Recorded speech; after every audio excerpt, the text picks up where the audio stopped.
don't darken counsel without knowledge. No, wait a minute. I'm putting you right so that you can ask. Let me finish. No, get information right. You won't allow me finish. Let me land at least and you finishing respond. on wrong. Wait, Minister. You want to take this interview from me? Let me ask the question and you correct Rufai, you are dark. Let me ask the question and you correct it. Please, let me speak, Minister. We are very good friends. So, you gave me honorable mention at the Millennium Bridge.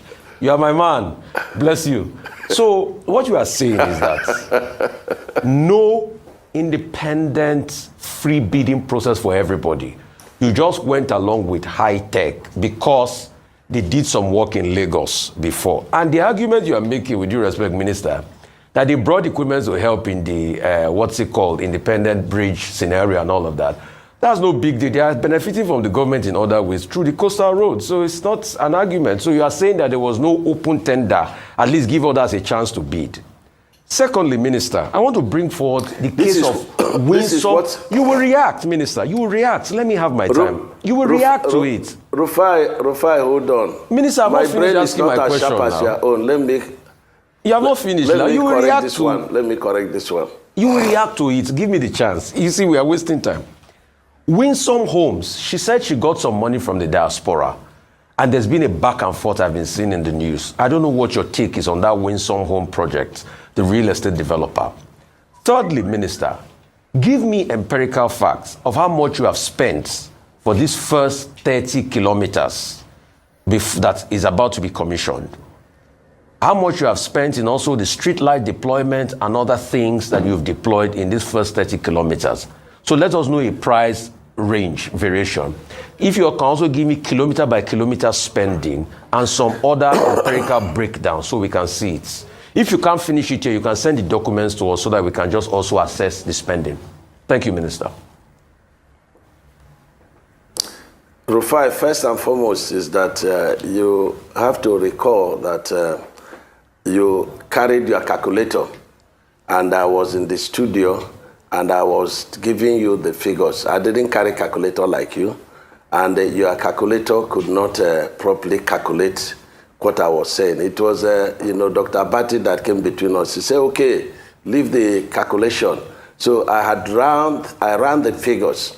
Rufai, the first 47 by 47 kilometer of the Section 1 Coastal Highway was awarded at 1.068 trillion. And we have 30% component of the federal government counterpart funding and 70% loan component. As of today, we have not secured one kobo loan on the project. But High Tech had invested their money and that job is about 80% done. The solar light is not an isolated contract. It's part of the project, the road architecture. You have the cable ducting, you have the drainage, you have the tree planting, and of course you have the train track, which we have made provision, for future train construction. It's not part of my mandate, but we have to make that provision, for future. And then when you said we didn't give others the opportunity, and that's what I'm trying to correct you, that we have three kinds of procurement process. The first one is, restrictive for specialized jobs. And when we use, that specialized procurement process for sections 1 and 2, for section 3A and 3B, Sokoto Badagry, the Trans-Sahara route, it became selective tendering. Other contractors were invited in each of the other processes, and of course they bid it. And High Tech won because of their technical competence, the equipment they parade, the number of expertise they have, and the local content components of their engagement, because they have a lot of engineers engaged, they have a lot of engineers being trained, they have a lot of services being given, and even small contracts are being given to our engineers so that they can also learn and benefit from that. And so when you talk about how much have we spent on Section 1, we've paid 30% of the cost I told you. And when you come to Section 2, it's 1.33 trillion.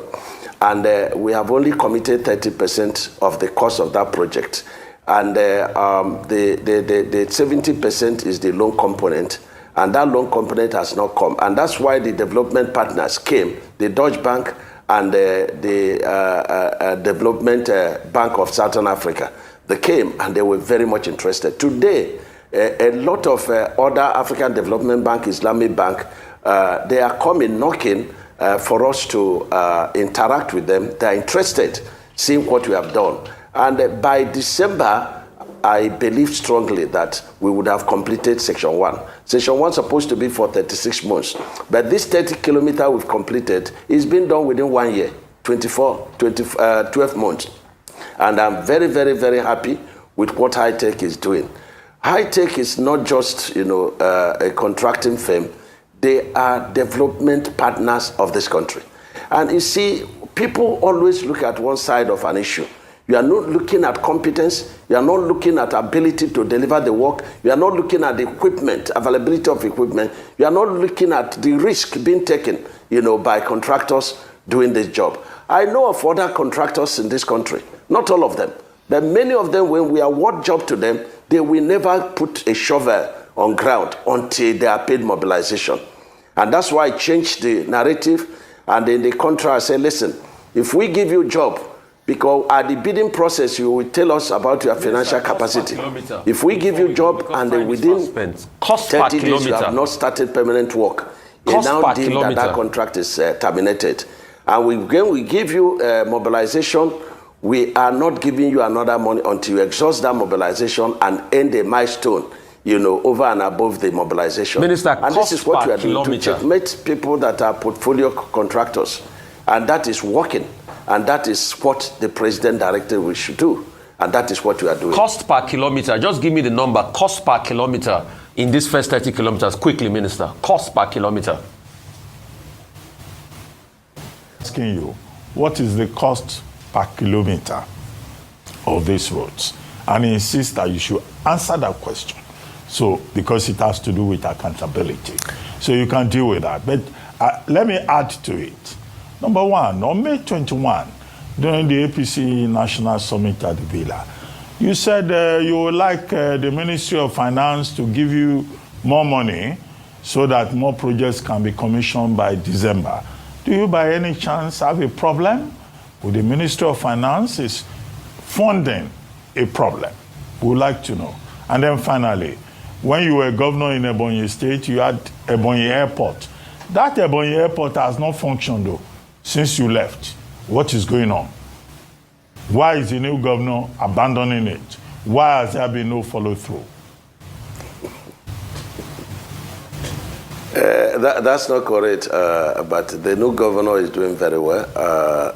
His Excellency, Governor Nwifuru, and of course I say congratulations to him for 2 years impressive governance in Ebonyi State. When he came on board, the airport was functioning until I left office, but the aircraft, the pilots, people that were complaining that the concrete pavement, which is what we use on the runway, and of course tarmac, that it was bumpy.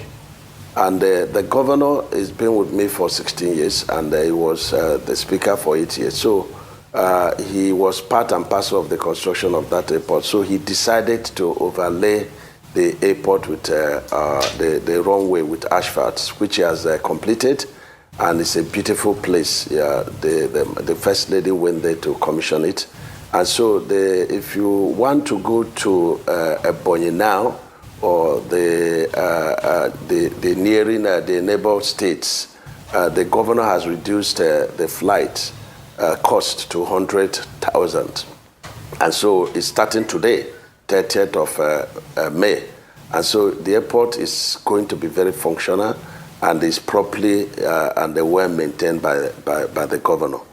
The cost of the project, the cost of the project cannot be said per to kilometer. Look, per this kilometer. is one single cost per kilometer. Yes, but you were the one that stopped me when I was doing off-head calculation of that. And I arrived, and from the empirical factors, using the basic material cost in the market, to arrive at 4 billion per kilometer on the first section of the coastal highway. The second section has a lot of bridges and flyover. For example, at the Dangote refinery, we are passing in front of his refinery. And the engineering factor there is that you must have free flow of trucks in and out without any hindrance. And so that place we now made the carriageway, the span, to be 64 meters, as against 15 meters of spans of bridges and flyovers. So that one, you cannot easily say, look, this is the cost. So it's going to be the cost of the bridges and flyovers plus the cost of the construction.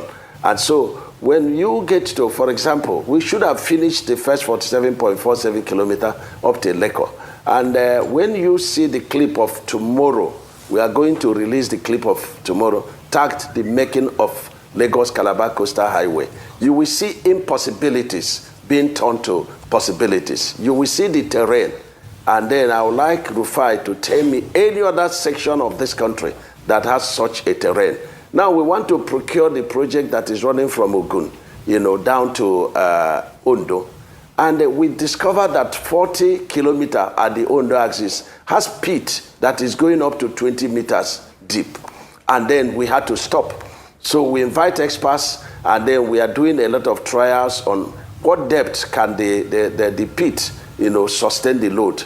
So it's a lot to do with what the terrain is and what method statement are you going to deploy to, country Nigeria has witnessed. And on behalf of myself and my honorable colleagues in the Abia House of Assembly, we stand here today to move a motion in affirmation and also in support that this governor is indeed a gift to Abia State. We thank him for a focused leadership, and in all he has done, there is no element of deceit he has shown Abia State and also the legislature.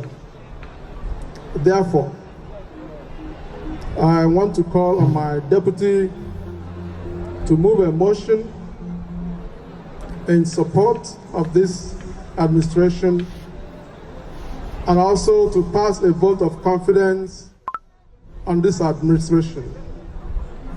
Right Honorable Augustine Merigene, over to you. Augustine Kuwe Kopiye, Asim Kuwe Kopiye, Deputy Speaker Kuwe Kopiye. Abia,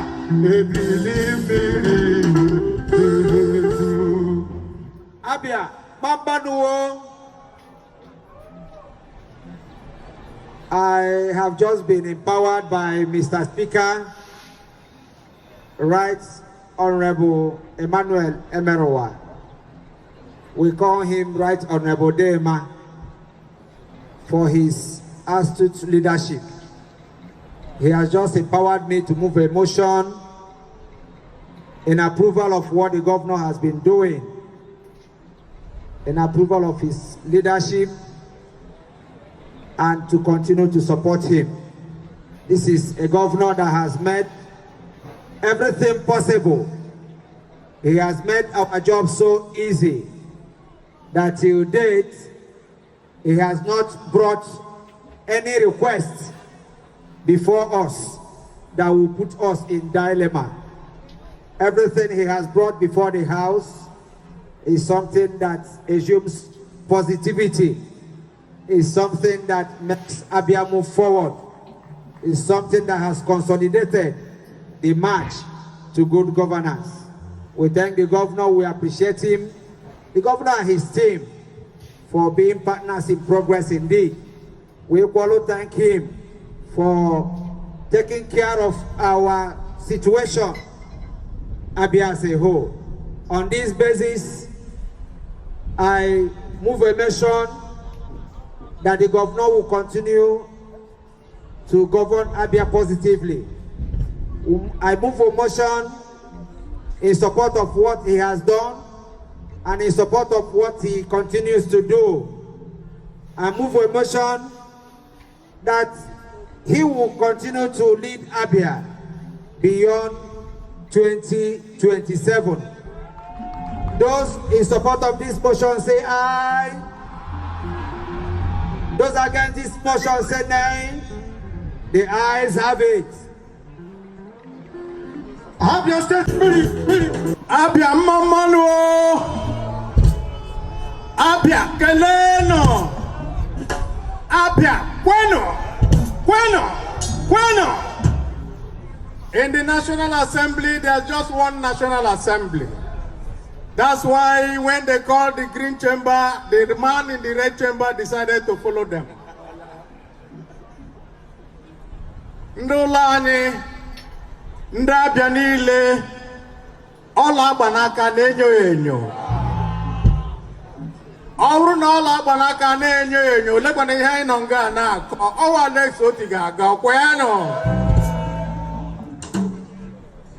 Our colleagues in the Abia House, you have already moved the motion, and the National Assembly here, we are not just seconding it, we are supporting you in it. And we say, may you continue to support the governor in his good works. And in Abia, I know you know. Ebe ya ina hube nkembo anya hula yubua. Ndula nyisi. Awuru ni yaza din takiri oto nye moto simri joda anoga ade. Awuru na ya ina huna 2 years. Ogini ka huna the other years to come. Una mala na ihe ọma ebe chioma abịa na-enye anyị ihe ọma anyị ga-asị na ọ ga na-aga n'ihu n'aha Jizọs. I hope that we don't have to move again, do we? All right. In the spirit of all we say in the National Assembly, let me not just complete without calling the leader of the caucus in the Green Chamber to concur with everything that I said. Tutuma kwado ede dukwanye la National Assembly kuru. Aide kabula mwata baki belanko. Aslo para ki alo ya bra. Obu helto onye ndi Egypt. She quote 2 weeks ago, I said, I get the kata. Yes, I said, I go Ronajoro. Abu Yeno. I had a pado. That said, the vacancy in government house in 2027. The kind in there one war. Ona nopalaka jinja kuruya. His Excellency Alexander John Anubuyem Nebu. Onabula Mejonobi. Bara. Onabula Kurokojo. Bara.